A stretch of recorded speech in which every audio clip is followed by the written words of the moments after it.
Dando prosseguimento, pessoal, a última agora no período da manhã, né? A Ana Paula Arruda de Souza, ela é graduada pela UNB, Universidade de Brasília, fez residência em Clínica Médica e Cirúrgica em Equinos no Clinilab, e atualmente é mestranda na Unesp Botucatu.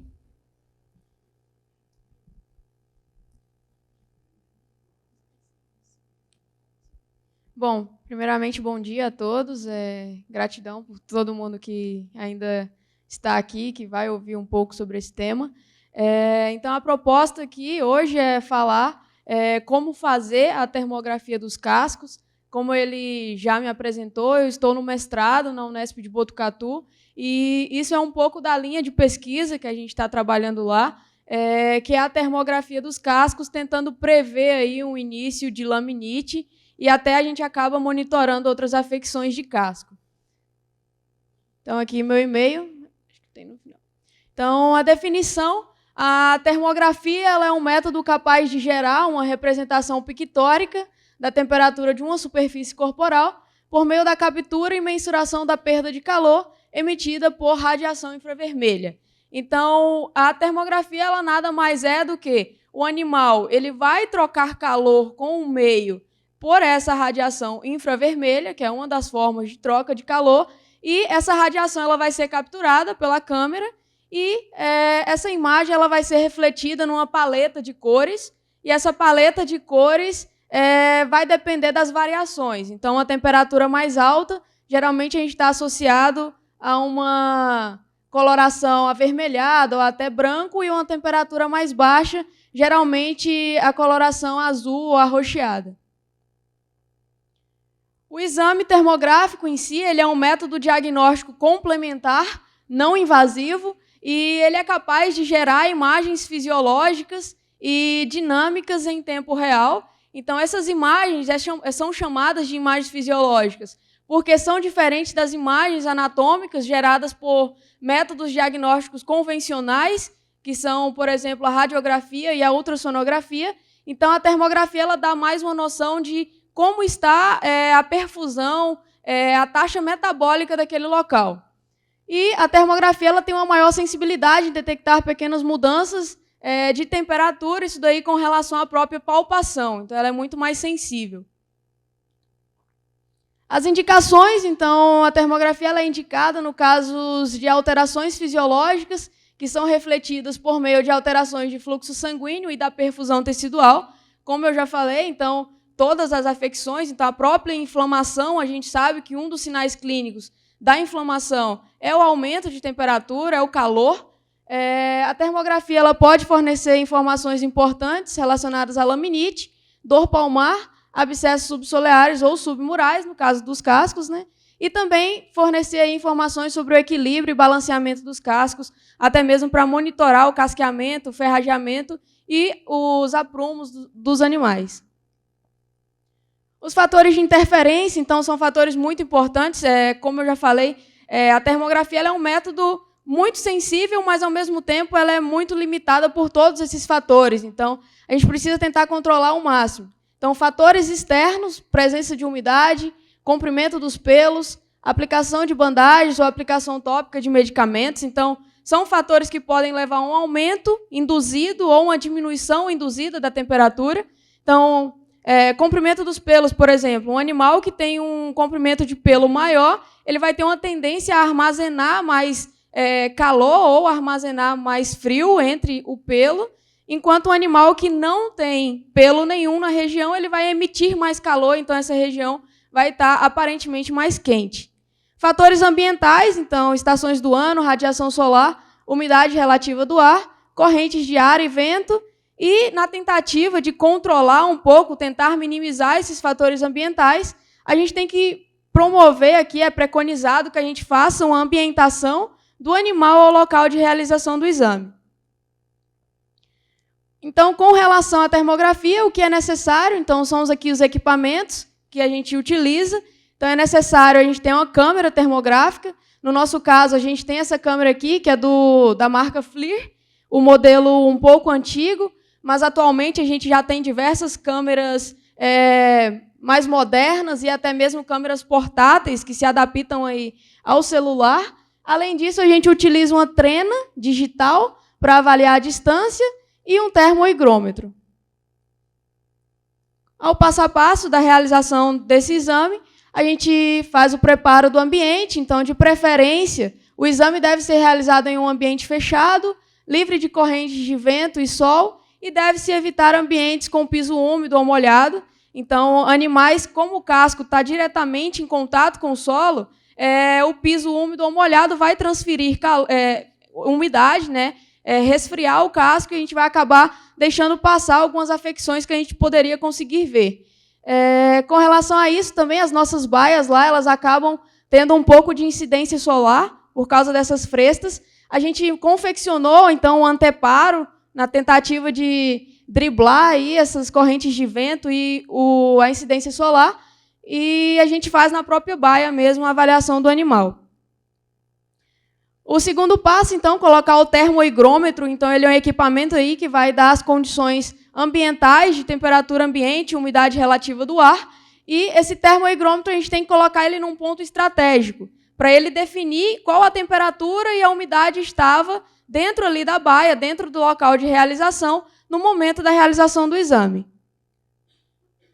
O preparo do paciente, então, com 60 minutos de antecedência do exame, a gente precisa levar o paciente para essa baia de ambientação, para o local de realização do exame.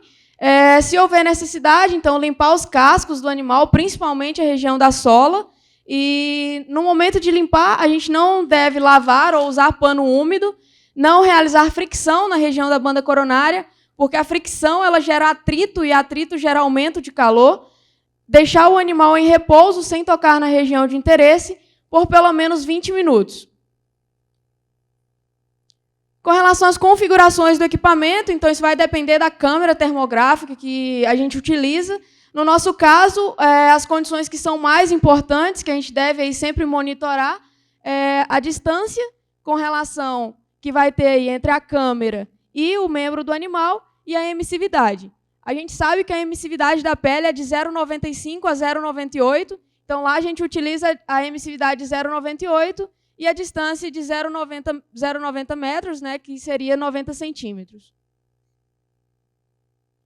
Com relação às configurações do equipamento, então a gente consegue regular a faixa de temperatura, a paleta de cores. Então isso é importante, principalmente quando você quer comparar imagens de um mesmo animal. Então, a câmera ela tem um sistema de calibragem automática. Então, ela já sabe ali mais ou menos, de acordo com a temperatura do local e do ambiente, ela sabe mais ou menos qual temperatura pegar. Só que isso ela vai calibrando instantaneamente. Então, eu posso capturar uma imagem agora, a próxima já sair com uma faixa de temperatura diferente.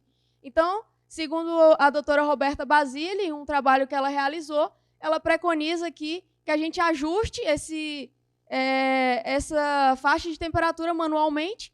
Então, se a temperatura ambiente está menor do que 20, a gente utilizar de 24 a 34 graus, a máxima e a mínima. E considerando aqui que a temperatura ambiente ideal é de 20 graus, mas a gente consegue realizar numa temperatura de 12 a 25 graus. Com relação às alterações aí que eu falei para vocês, do modo automático para o modo manual, então, não sei se vocês percebem, mas a alteração que a gente tem é a alteração de cor. Então, aqui é o mesmo animal em um mesmo momento. Essa imagem está um pouco mais queimada, um pouco mais escura, enquanto essa daqui ela está regulada um pouco mais para o arco-íris, que é o desejado. Mas, aqui, essa região 34,5, e a mesma região na imagem do lado, 34,4. Então, mesmo a coloração sendo diferente, ele consegue dar a temperatura mais ou menos semelhante. A mesma coisa aqui na imagem dorso palmar. A realização da termografia em si, então a gente tem que preconizar manter a lente da câmera perpendicular à região que será avaliada e manter a distância apropriada constante. Então, se eu regulei o meu equipamento para capturar a uma distância de 90 centímetros, eu tenho que posicionar a minha câmera termográfica a 90 centímetros. Então, por isso que a gente utiliza aqui a câmera a trena digital. Deixa eu ver se eu consigo passar.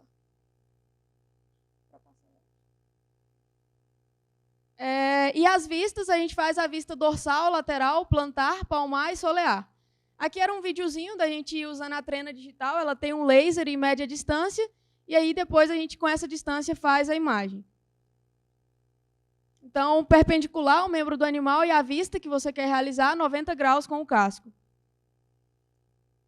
O próximo passo, então, a partir do momento que a gente calculou a distância, é adequar o foco da imagem e capturar, salvar essa imagem. Então, adequar o foco é extremamente importante, porque se você tem uma imagem desfocada, você tem uma perda de resolução dos pixels e você não consegue ler adequadamente a temperatura daquele local. Será que eu consigo passar? Letícia, onde passa o vídeo? Aqui. Só para eu conseguir passar.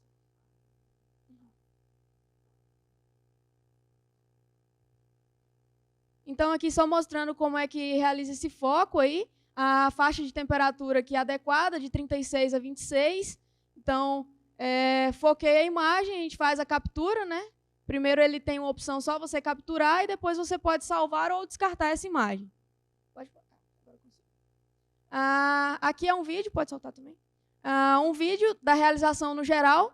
Então, posicionamento a 90 graus com o casco, perpendicular. O posicionamento da câmera. A partir do momento que a gente liga, ela tem esse período de autocalibragem automático. Após calibrar, então, eu faço a regulagem de temperatura de acordo com a temperatura ambiente, eu regulo a faixa, então, de temperatura que eu vou querer que ela capture. A partir do momento em que eu regulo essa faixa de temperatura, eu vou, então, fazer a captura da imagem, focar, capturar e salvar. Pode passar. Consigo passar. Com relação à interpretação, então, depois da aquisição dessas imagens, a gente precisa conhecer o mapa de distribuição da temperatura normal do animal. Então, a gente sabe que o animal ele tem certas áreas que são normalmente quentes e normalmente mais frias. A temperatura ela tende a se manter constante e simétrica entre as áreas contralaterais do corpo. Então, se uma banda coronária eu tenho uma temperatura de 34 graus, o esperado é que na outra banda contralateral eu tenha também uma temperatura de 34 graus. E diferenças médias de temperaturas superiores, então a 1 ou 1,25 graus, podem indicar uma inflamação subclínica.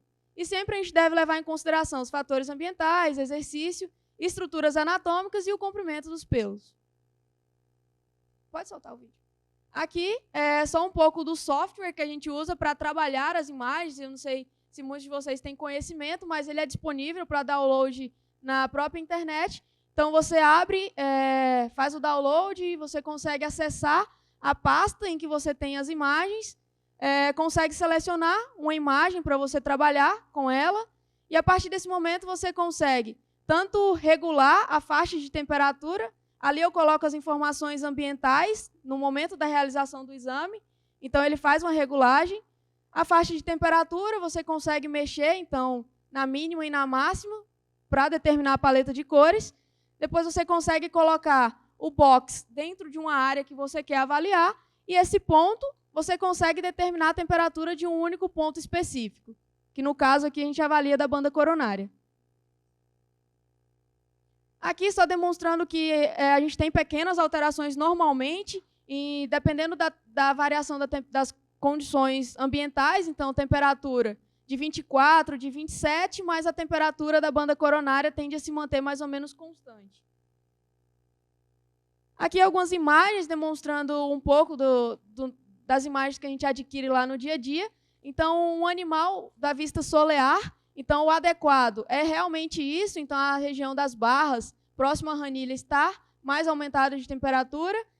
Aqui um animal que a gente não realizou a limpeza da sola, então a gente vê que perde a definição desse aumento de temperatura. A região entre os bulbos dos talões é normalmente esperado que essa região tenha esse aumento de temperatura de 1 a 2 graus com relação ao restante do casco. Aqui um animal que estava com a presença de umidade, então, próximo à banda coronária, chegando até escorrer pelo casco, a gente perde totalmente aí a definição da temperatura real. E aqui um animal que a gente tinha palpado o pulso, então o atrito da nossa mão ali gerou um aumento de temperatura no local. E aqui só demonstrando que a gente pode também realizar a imagem aí dos dois membros ao mesmo tempo. Aqui algumas imagens de livro, de algumas alterações. Então, aqui um animal, por exemplo, que tinha uma dor palmar devido a uma síndrome podrotroclear, então ele apoiava mais na região de pinça e acabou tendo uma sobrecarga, um aumento de temperatura. Um animal com abscesso subsolear, então a condição que a gente vê normalmente. A gente pode também ter o diagnóstico termográfico. Animal com desequilíbrio, desbalanço lateromedial dos cascos, então sobrecarregando a região medial. Aqui um animal com aumento de temperatura na região de banda coronária devido a um abscesso subsolear.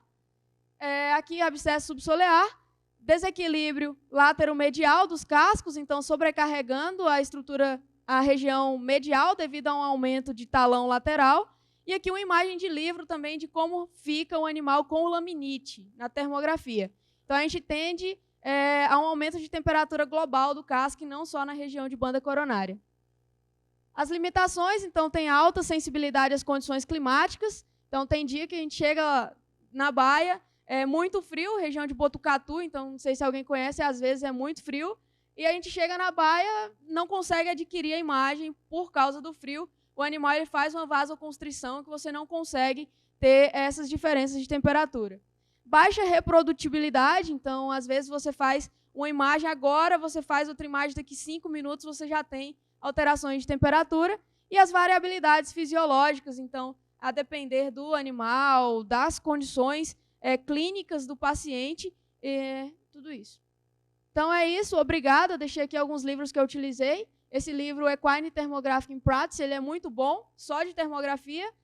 Esse livro fala um pouco da termografia dos cascos e o que foi precursor aí do diagnóstico termográfico, o Tracy Turner. Meu e-mail, e caso alguém precise, sei se alguém tem dúvidas. Obrigada.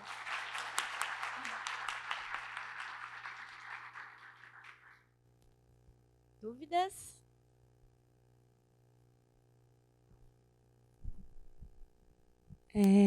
Bom dia. Queria primeiro parabenizar por essa palestra muito esclarecedora. E eu queria comentar essa última parte da apresentação, falando das limitações.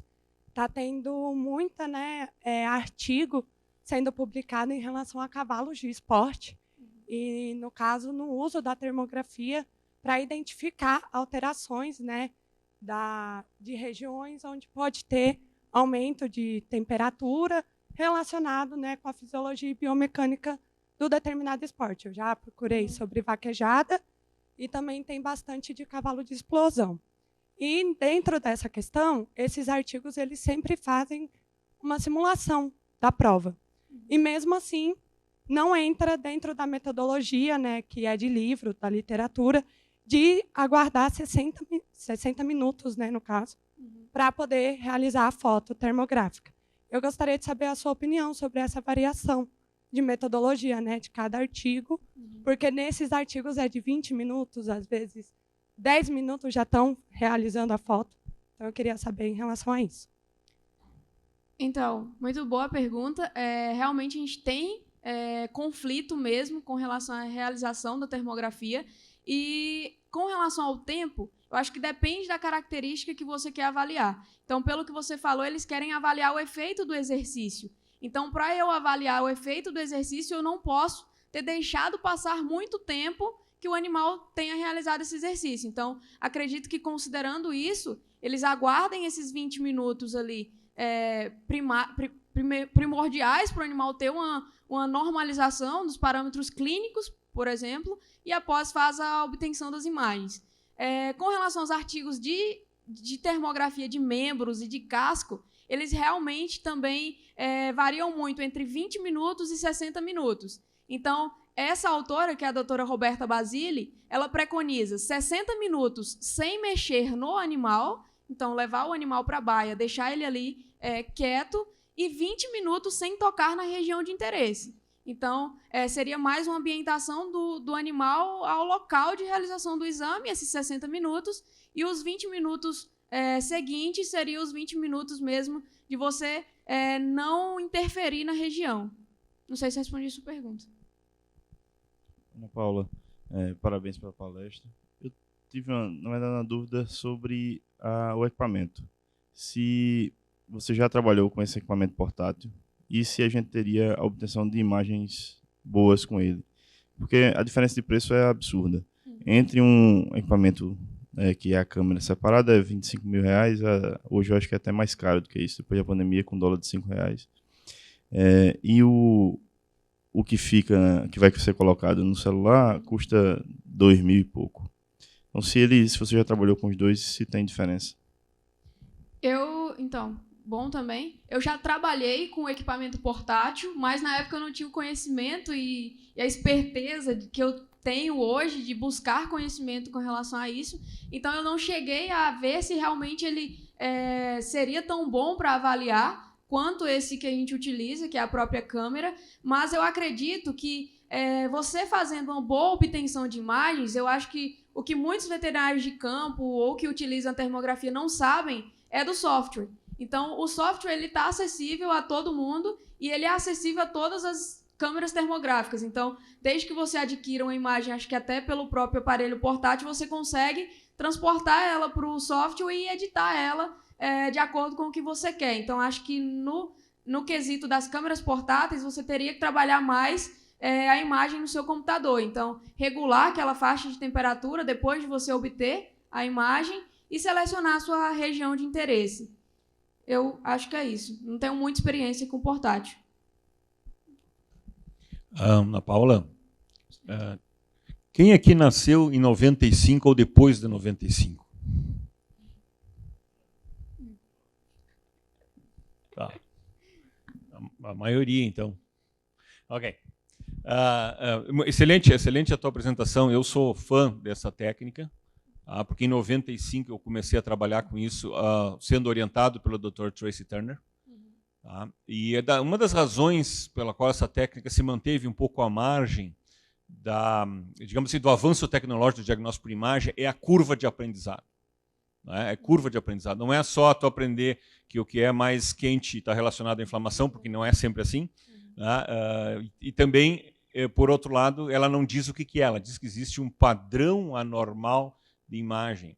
E na tua explanação, principalmente quando tu falou no Quick Report, no software, né, eu fiquei com a impressão de que tu estava valorizando a temperatura. Na minha opinião, a temperatura fica em segundo e terceiro plano. O que interessa para mim é o padrão de imagem para aquela região, se ele está de acordo com aquilo que eu conheço sendo normal, e se existe assimetria entre as regiões, seja do membro contralateral. Então, a temperatura é relativa, porque tu pode ter edema ao redor de um ponto importante que vai estar com a temperatura reduzida e não elevada. Então, com relação à regulagem do aparelho, a palheta ali, quanto mais tu abrir a palheta, mais detalhes lhe pega.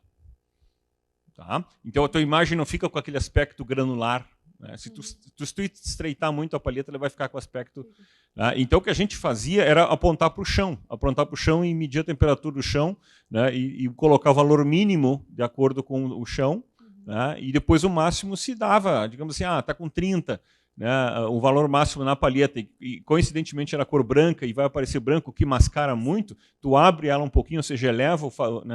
tu altera os teus limites, né, para pegar a temperatura. Então, é possível fazer isso. Com relação à pergunta de quem foi sobre o equipamento portátil, né, ele não tem o grau médico. Portanto, eu não me animaria a dar um laudo termográfico utilizando esse equipamento que tu adapta, e é fabricado pela FLIR. A FLIR é a principal empresa dessa tecnologia. Tá?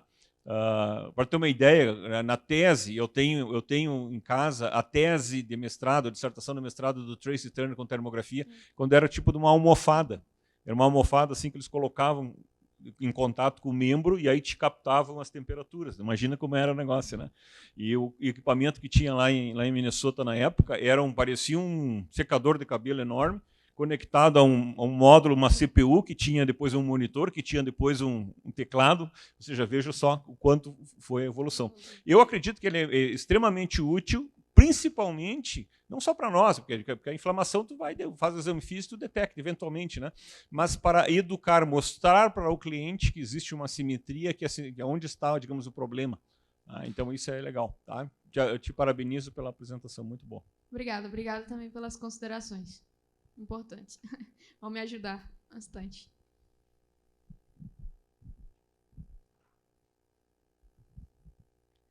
Mais dúvidas? Obrigada, Ana. Nada, obrigada. Obrigada, pessoal, pela atenção.